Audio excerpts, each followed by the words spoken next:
This presentation will focus on Manchester City and their parent group, City Football Group. It will critically analyse their attempts at expanding the brand internationally and offer strategical recommendations for them going forward. A brief introduction to Manchester City. Manchester City, as it's known today, emerged from the takeover by the Abu Dhabi Group for $210 million on August 4, 2008. The purchasing group was led by Sheikh Mansour bin Zayed Al Nahyan and Khalid Al Mubarak, who became chairman of Manchester City after the takeover. Sheikh Mansour laid out his vision for the club by stating he was building a structure for the future, not just a team of all-stars. This was followed by 4 years of heavy investment, with numerous transfer records broken, such as highest paid player, and 4 consecutive record-breaking deals for outlay. The total sum of their spending during these 4 years, according to Transfermarkt data, accumulates to the sum of £521 million on recruitment. Financial fair play was fully introduced in 2012. Off the back of this, City decided to create a self-sustaining wealth model rather than relying on the owner's wealth. Later that same year, Manchester City's plan for the future started with the double appointment of 2 FC Barcelona bigwigs, now CEO Ferran Soriano and now Director of Football Txiki Begiristain.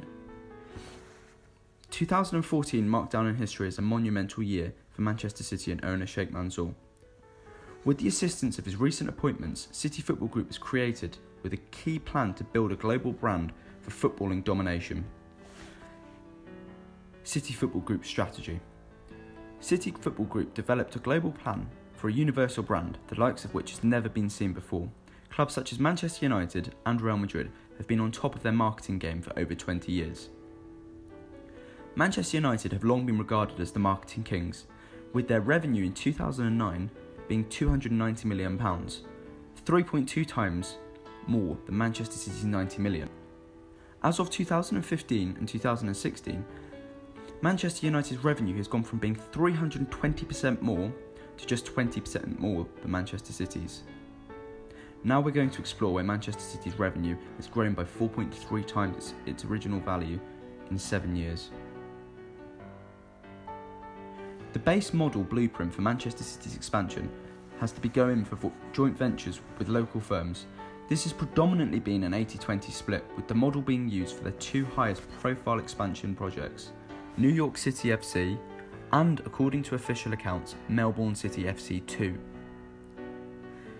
It is clear how effective this has been in terms of revenue, with revenue in both of these countries increasing by 9.8 times on average. City Football Group have also sponsored all their clubs with Etihad Airways, like the main club Manchester City, in addition to which they have partnered each club with local brands and firms. An example of this is the partnership with Melbourne City FC and a partnership with a local university, La Trobe. Parnell et al. Found in their research that in order to commercially engage with the local community, residents must first be comfortable with the business's presence in the area, otherwise potential customers are more likely to favour domestic firms. Contrary to this, Ramaswamy and Agarwal allude to the fact that a business does not need to develop ties before entering a market, providing they have ethical practices and community projects when there. However, Liverpool's failed attempt at building an international brand, such as the attempt in India, where it failed to break even or even become popular with locals, highlights the fact that the more recent research is valid here. An example of Manchester City's success with these 2 projects can be attributed to this strategy. Establishing an international brand. To establish an international brand, increasing global exposure is paramount, as this would consequently increase both their fan and customer base, thereby maximising potential revenue. One of the measures that must be taken to achieve this would be to become a multinational company. An MNC can be both for profit or non-for-profit. They are firms that have operations or assets in more than one country and conduct their business through foreign subsidiaries, branches, franchises or joint ventures with the host country. MNCs have an increasing presence in football, now with technological advances such as social media and the most recent £5.14 billion broadcasting deal, which has enhanced the Premier League's global brand. An example of an MNC within football is Arsenal Football Club, who operate globally with academies and ventures in multiple countries.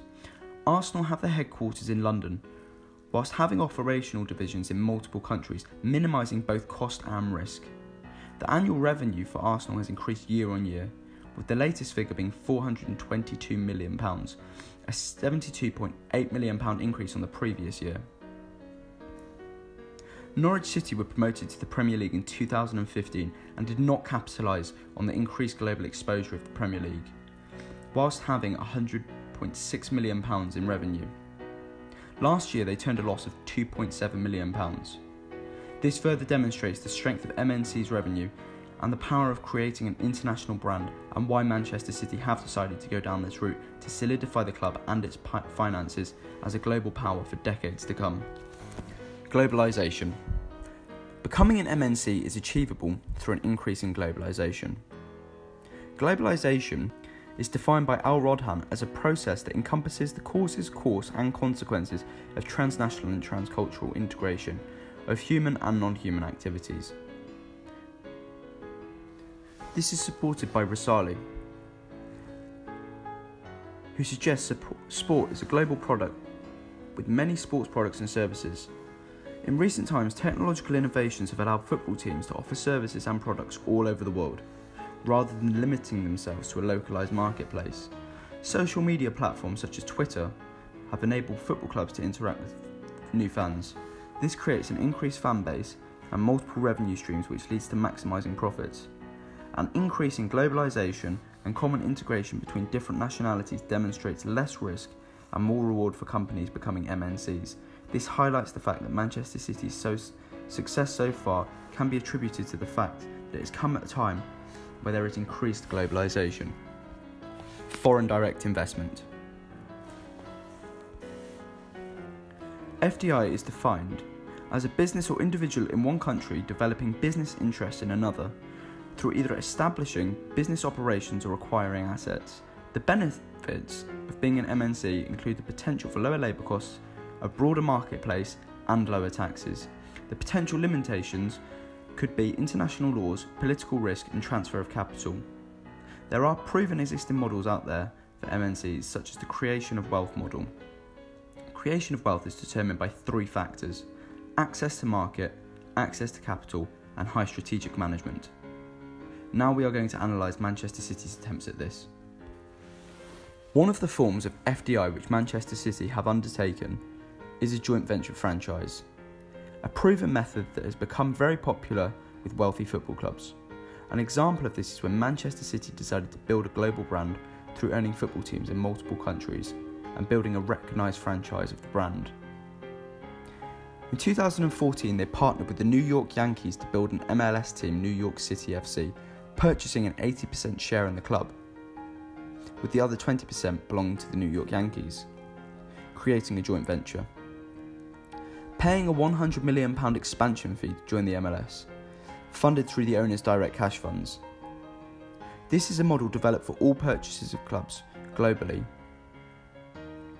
so that it can be harnessed for local experience.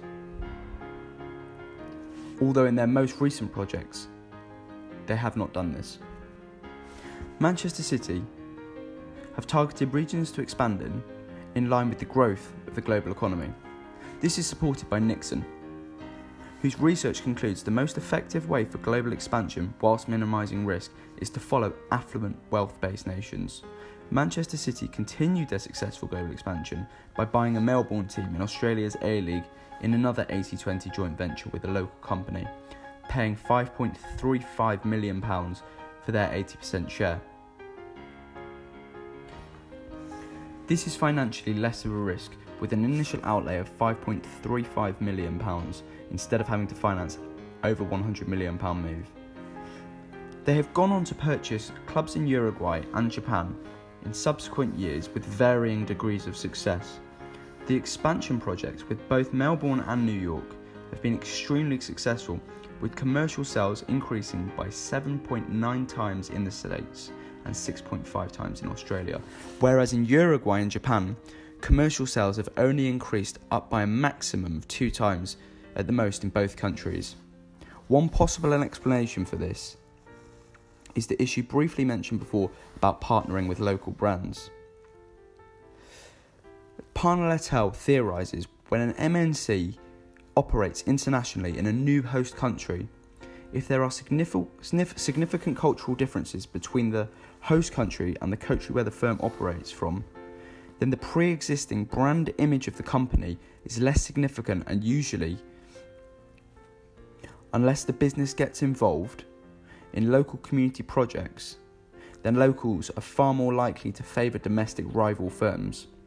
Although Ragaswamy and Argyle say the firm only needs to operate ethically when they're over there, the success of Manchester City's projects, however, would prove otherwise. Manchester City's initial plan was extremely successful.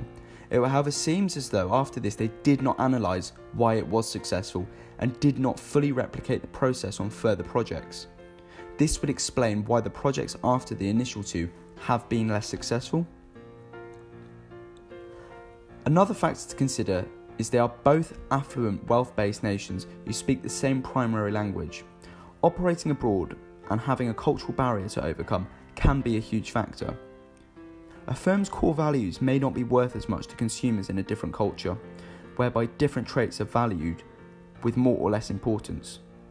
Beach and Chadwick argue that if a firm is operating in a different cultural marketplace, they must adapt new core principles to be able to fit in with the new customer base and enjoy the commercial success they did at home. Polgaze and Butfield, however, argued that a business must retain true to its core value, as it is those values which represent the business.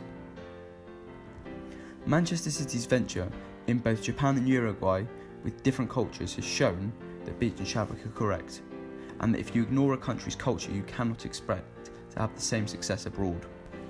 Manchester City have also attempted to branch out in other ways, such as purchasing all-weather football pitches abroad.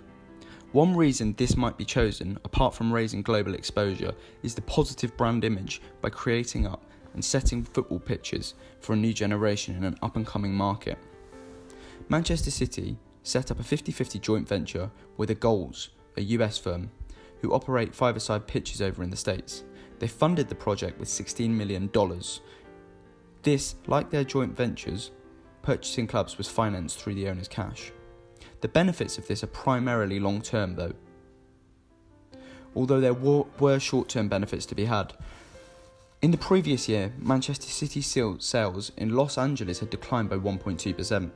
However, after this joint venture, sales rose to a 1.4% increase, showing that it has financial benefits. This method, however, is far too long to yield any significant results and consequently has not been replicated again by Manchester City. Recommendations. There was originally a very successful template set up by Manchester City of buying clubs and partnering them with local brands or firms. They failed to replicate this template afterwards though, without thorough analysis into the markets they were entering.